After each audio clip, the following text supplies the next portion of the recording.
Hello மக்களே, நம்ம மண்டேனுக்கு பேர் செட் பண்ணி விட்டுருந்தோம்ல. நம்மால் என்ன பண்ணியிருக்கான், ஆள் இல்லாத நேரமா பார்த்து ஃபீமேலை போட்டு பொலன்னு வந்திருக்கான். ஃபீமேலை பார்க்கவே பரிதாபமா இருந்துச்சு. ஆனா இப்ப ஃபைட் இல்ல, ரெண்டு பேரும் ஜோடியா தான் திட்டுறானுங்க. ஃபீமேல் டைல்ஸை க்ளீன் பண்ணி வச்சிருந்துச்சுல, அந்த பக்கம் க்ளீனாக தான் இருக்கு. இன்னொரு சைடு தான் கொஞ்சம் டேர்ட்டியா இருக்கு. நாளைக்கு பாட்டம்ல இருந்து கொஞ்சம் தண்ணி எடுத்துட்டு அவங்களுக்கு பேலன்ஸ் வாட்டர் ஃபில் பண்ணிட்டேன்னா வேலை முடிஞ்சுச்சு.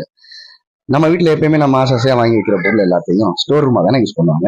அப்படிதான் நம்ம வீட்டில் நான் என்ன வாங்கி வச்சாலும் அவங்களுக்கு அது ஸ்டோர் ரூம் தான். ஆல்ரெடி ஒரு வீடியோ போட்டிருப்பேன், என் மீன் தொட்டி ஸ்டோர் ரூமா யூஸ் பண்ண மாதிரி. இப்போ என்னோட பப்பி கேஜி ஸ்டோர் ரூமா யூஸ் பண்றாங்க. பப்பி லாட்டை எடுத்தா இந்த கேஜில் தாங்க வச்சிருக்கேன்.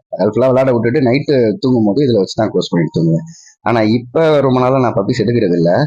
நம்ம என்னதான் இருந்தாலும் ஆசையாக வாங்கின ஒரு கேஜி இப்படி இருக்கிறத பார்க்கும்போது சங்கடமா இருந்துச்சு. சரி, ஓகே, ஒன்று பண்ணலாம். பேசாம இந்த எதுக்கு வெட்டியா போட்டு வைக்கணும், க்ளீன் பண்ணிட்டு வேற ஏதாவது பெட் வாங்கி உள்ள விடலாமேன்னு க்ளீன் பண்ண ஆரம்பிச்சிட்டேங்க.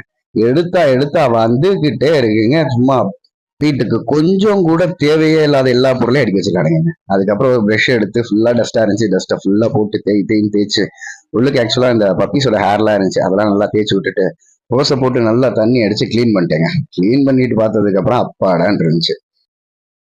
நம்ம இந்த கேஜ்ல ஒரு புது பெட்டை இன்ட்ரடியூஸ் பண்ண போறோம். என்னன்னா 2 நாள் போருங்க, அவங்க வந்துட்டு இருக்காங்க. வந்தோடனே உங்களை இன்ட்ரடியூஸ் பண்றேன். வர்றவங்களை நம்ம சேல் கூட பண்ண போறோம். ஸோ மக்களே, மறக்காம வீடியோஸ் பாருங்க. வீடியோ பாக்குறவங்க லைக் பண்ணுங்க, ஷேர் பண்ணுங்க, சப்ஸ்கிரைப் பண்ணுங்க. இன்ஸ்டால பாக்குறவங்க ஃபாலோ பண்ணுங்க. வீடியோ பார்த்தமைக்கு நன்றி.